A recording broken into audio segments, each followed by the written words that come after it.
Hi, welcome to Pennsylvania Newsmakers, and thanks for watching. Well, Cool Pennsylvania, a major environmental and economic program, is on tap for today. Plus, tolling Route 80, is it ever going to happen? You'll find out after these words.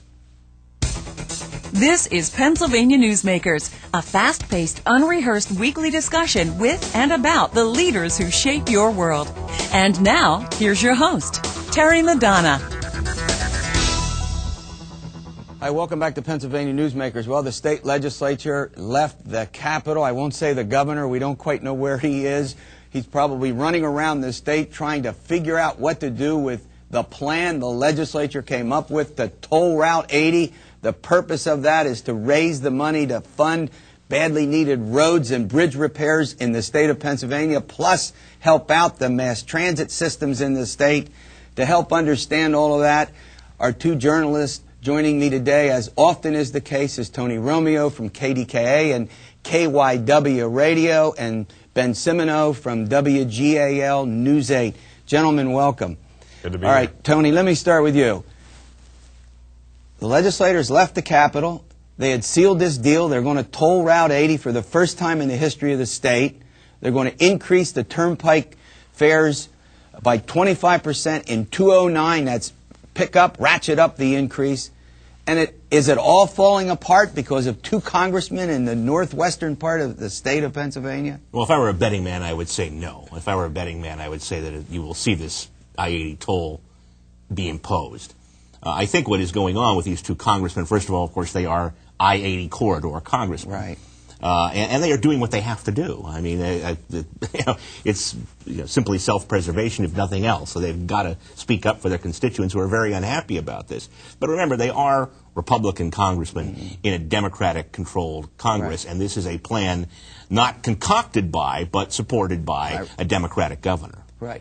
Ben, you've covered this story. Does this come as a big... Did you get the sense while this debate was going on, you were covering it, that there was this kind of opposition to it in the northern part of the state? It didn't seem that any of this percolated through until the end of the debate, until it was all done. Well, I think it caught just about everybody a little bit by surprise, at the very least in Harrisburg. I mean, the fact is, when you're taking a free interstate and you're going to add tolls to it, there are going to be people who live along that road who probably are not going to be too happy about that. The governor says it caught him a little bit by surprise. He thought that, in general, the delegation, the congressmen, the senators were on board with the plan, knowing the state needed over $1 billion a year to do something with roads, bridges, and mass transit. So I think it did come a bit of a surprise. I think the governor announcing, though, that he's going to go forward now with soliciting bids for the turnpike was even a bigger surprise, though, out of that announcement. Yeah, Tony, look, legislators, mostly Republicans, many from the northern part of the state, did not vote for this when it was in the legislature. Now they're sort of jumping on the bandwagon, writing letters in support, emails in support of the two Republicans. This sort of mirrors the division that took place in the legislature when you guys were covering this. So this is sort of a Republican versus Democrat, more conservative versus more urban, or don't you get a sense? I think it's much more a geographic issue. Well, go ahead. Yeah, I just think that the people who live in the I-80 corridor who are going to be potentially affected by this are, first of all, they don't want to pay the higher tolls, and I think they also feel a sense of resentment that they are being asked to dig into their pockets to essentially pay for mass transit in the two major metropolitan areas. Well, and they particularly point out, I mean, you cover, I mean, that's right in your bailiwick, Pittsburgh and Philadelphia. Your stations are located there. I think Congressman Peterson, or maybe it was English, one of the opponents, or both of them, jumped on this point. They didn't want the folks in the northern part of the state to pay for mass transit in Philadelphia. We're back to a little Philadelphia bashing here. Yeah, and in Pittsburgh probably too. I do think, though, it's probably driven more by geography. I think it's simply where you live and where you're going to have to pay. All right, Ben, let's talk a little bit about this Turnpike Commission, or lease the Turnpike proposal. You covered that story as well when it broke in the legislature earlier in the year when the governor made this idea, came up with this idea. It was not novel. It's been done in other states. No sentiment at all in the legislature. Neither Democrats nor Republicans jumped on this.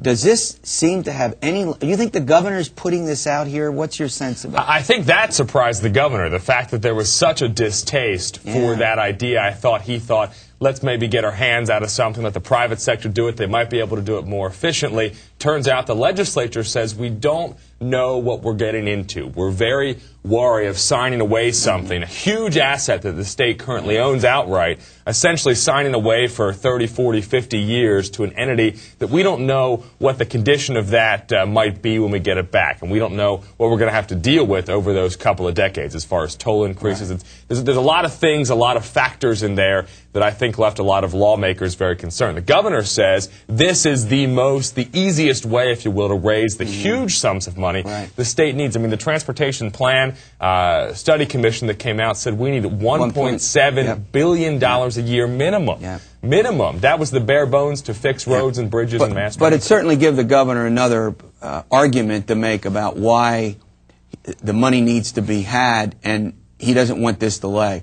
All right, when we come back, the legislature also, before it left in the budget, did something with $360 million in funds. Where is it going and what's all that about? We'll take that up with our journalists following these messages. This broadcast of Pennsylvania Newsmakers is presented by the Pennsylvania Chamber of Business and Industry, the statewide voice of business. This broadcast of Pennsylvania Newsmakers is presented by Pennsylvania Medical Society. Doctors and patients, preserve the relationship. And by the Pennsylvania Manufacturers Association. Business in Pennsylvania is our business. Hi, welcome back to Pennsylvania Newsmakers with Tony Romeo from KYW and KDKA and Ben Simmoneau from WGAL TV News 8. All right, guys, let's turn a little... before we get on to this business of the walking around money and these legislative economic and community development grants that are very controversial, let's talk a little bit about the resignation this week of Tad Decker from the Gaming Control Board. Tony, you covered the control board.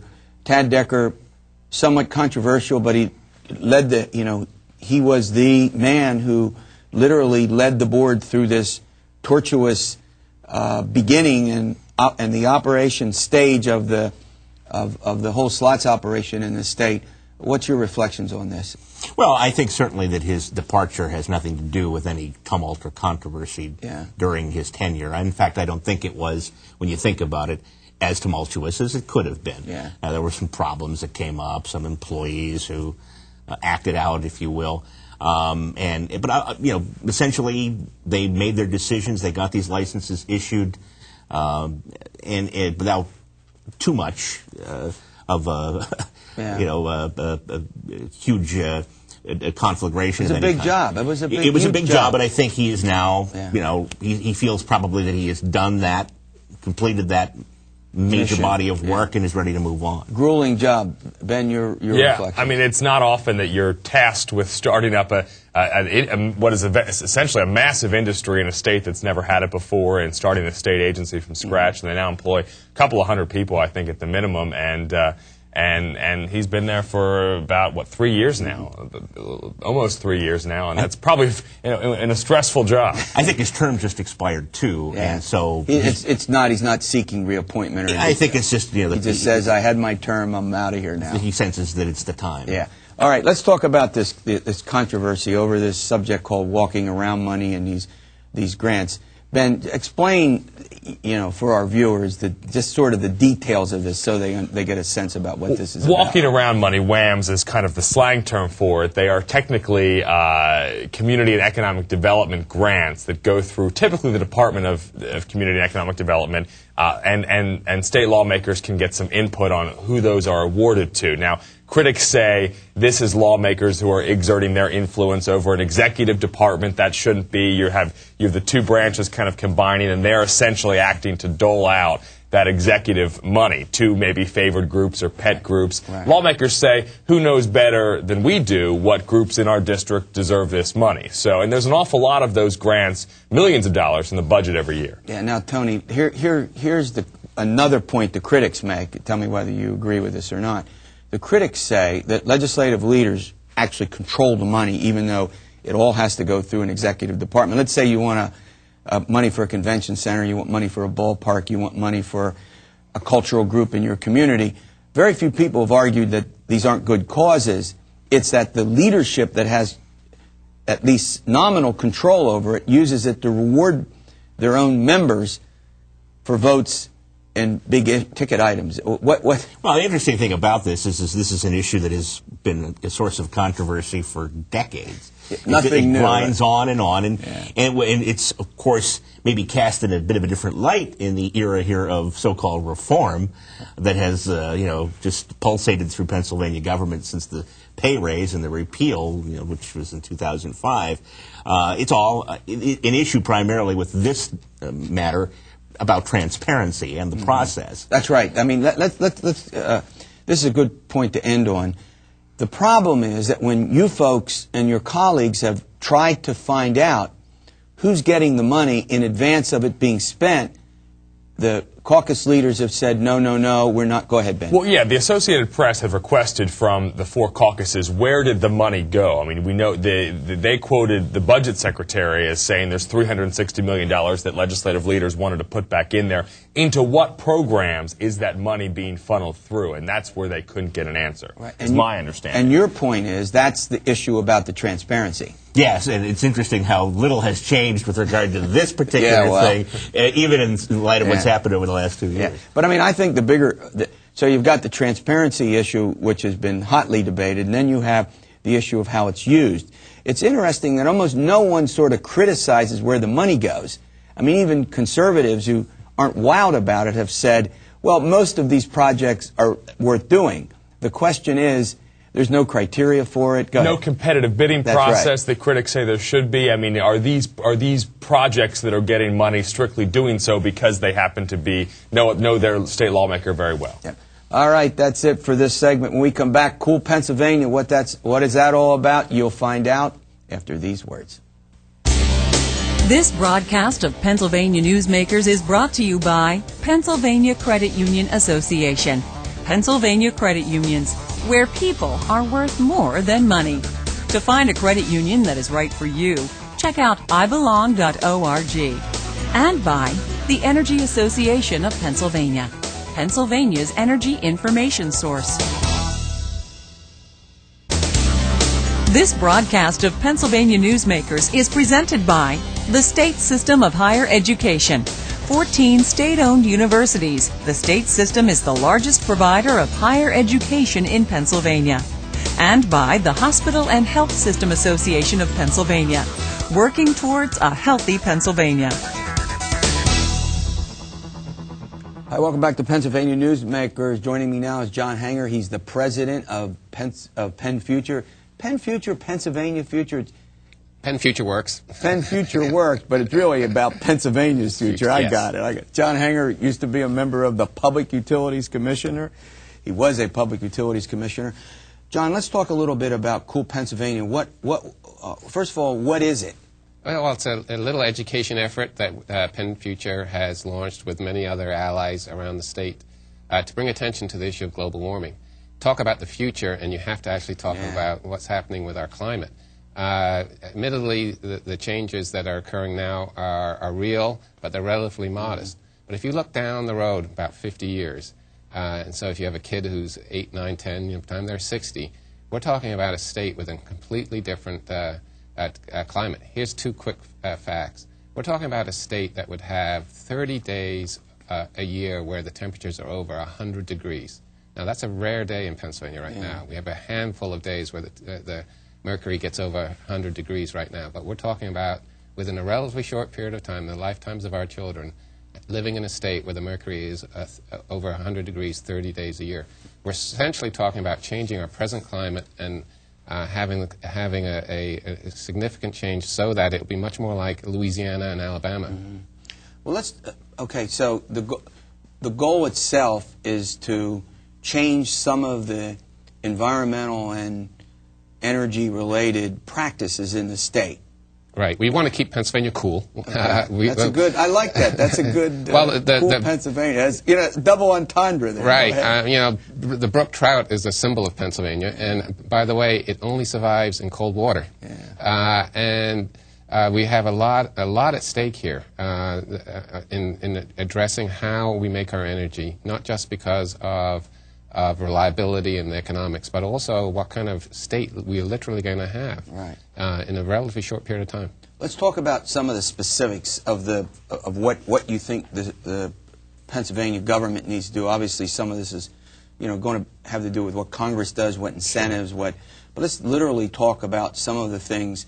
Now, we have this old industrial state. We still have a lot of coal. There's been lots of discussion about the gasification of coal. Governor Rendell has been a big advocate of that. Is there a way that we can use some of our own energy deposits that we have here, but it's the carbon emission problems that, how do you see all that working out? Right. Well, Pennsylvania does have a proud history in energy production, and it does include coal. And I think in the future, what's going to happen with coal is that it may be gasified, but what will really change is that we're going to capture the carbon emissions. Mm-hmm. Just so that everybody knows, carbon dioxide is a gas that traps heat. It stops heat from radiating back into the atmosphere, and we're putting into the atmosphere increasing amounts of carbon dioxide, so the composition of our atmosphere is actually changing. Right. We can measure this, and we see that there is more and more carbon dioxide heat-trapping gas in our atmosphere. So coal, as we go into the next 10, 15, 20 years, is increasingly going to be used in a way that captures the carbon dioxide that now goes up the smokestack. So your point about this, and I think the governor's not here, we've been on this program many times, I can talk to him about this, is that we're sitting on this cache of a resource which, if properly used, can both be economically important as well help the environment. Is that your point? Well, it can stop harming the environment. Stop harming the environment, okay. Yeah. And right now, unfortunately, burning coal is a dirty business, yes. And we have to make some changes there. There are some other new technologies that are creating jobs right now. There are 1,300 Pennsylvanians who are building wind turbines, and that's happened in the last 5 years. And that's just the beginning of a whole new manufacturing base and job base around alternative energy and conserving energy. So it's wind, solar, and some of these other new technologies. All right, we're going to go to break. When we come back, I want to talk a little bit about the energy side of it with ethanol and alternative energy sources. I know that was part of a big debate that just took place in Harrisburg before the legislature took its summer recess. Back with John Hanger after these words. This broadcast of Pennsylvania Newsmakers is presented by Highmark Blue Shield, changing the way health plans work for business with a variety of plan options for employers and more choices for employees. Information is available at highmark.com. Have a greater hand in your company's health. And by the Pennsylvania Healthcare Association, the future of long-term care. This broadcast of Pennsylvania Newsmakers is presented by the Pennsylvania Builders Association, building today for a better tomorrow. And by the Pennsylvania Cyber Charter School, bringing educational innovation and freedom to the children of Pennsylvania. Hi, welcome back to the program with John Hanger. He's the president of Pennfuture. John, let's talk a little bit about this big debate that took place over the energy proposal that the governor had. I mean, alternative energy now seems to be a lot more popular than it was. I mean, the car manufacturers understand that they have to do something with it. Talk a little bit about what you think Pennsylvania's niche in that whole alternative energy debate is likely to see. Well, there's a national and an international race to build the energy industries of the future. We're talking about wind, solar, biofuels, and Pennsylvania's in the race. We've had actually a pretty good start. If this was like a 100-yard dash, you know, the gun has gone off, and we've got a good start out of the blocks. But we've got a bunch of competitors all around us: New Jersey, California, Japan, Germany, international competitors, as well as other states competing. And it's going to come down to, can we build the markets here? Do we have the public policies that help create the immediate business environment that will attract these businesses and bring their dollars and their employees here. We've had, again, some notable successes, but right now, the special session on energy that's scheduled for early September or September 17th is crucial. Yeah. Crucial. Well, lay out, I mean, what in the July session before they left, they did approve sort of the structure of what they wanted to do. Talk a little bit about that. Yeah, there was a big fight, really, in the budget about these programs, and some of the governor's proposals were enacted as part of the budget, but most were not. Mm-hmm. Most, including creating a fund that would support these alternative energy projects, plus... And this is, again, repeat what they are, wind, go ahead. Yeah, wind, solar, biofuels, biodiesel, methane recovery on farms. There's a whole suite of technologies that we can use right now that capture clean fuels here in Pennsylvania, and that helps things like global warming, but it also creates jobs. Now the governor's proposal was to get the state into incentives or sort of kick off startup research money in particular to help get those started. And the problem is, in the legislature, is, as I understood it, and you correct me if I'm wrong, there was a kind of consensus that that was the way to go. The bigger problem was how you're going to pay for whatever it amounts to be, $600 or $700 million in bonds that the state would like, that Rendell would like to sell in order to do that. Is that about right? That's about right. And the governor and some members of the legislature understand that we're competing with states that have already created such funds. Such funds. I mean, New Jersey has $150 million a year, New York $200 million a year, California $300 million a year, that they're devoting to helping customers conserve energy and also attract businesses that are engaged in building these various kinds of new clean energy technologies. We're sitting here with virtually nothing. Yeah. And that's the issue of creating the fund and how it's going to be paid for is going to be part of the special session in September. Pennfuture is kind of agnostic about how you fund it. We think the governor's proposal for a small fee on electricity was a perfectly good proposal. In fact, that's what most states have done. But if there are better ways of funding it or other ways of funding that, we're okay with it. But really, the clock is ticking, the race is on, and unless we get this fund created, as well as some of the other necessary legislation around it to help consumers conserve, Pennsylvania is going to lose this opportunity, and we're going to have dirtier energy and more expensive energy. All right, thanks for coming in, but we're going to pay close attention to this because obviously the special session is going to be third, I guess, when they come back about the third week in September. That will begin, and we'll catch up and see where they go with it. Thanks for coming in. Thank you. All right, thanks for watching Pennsylvania Newsmakers. We'll see you next week, and stay well.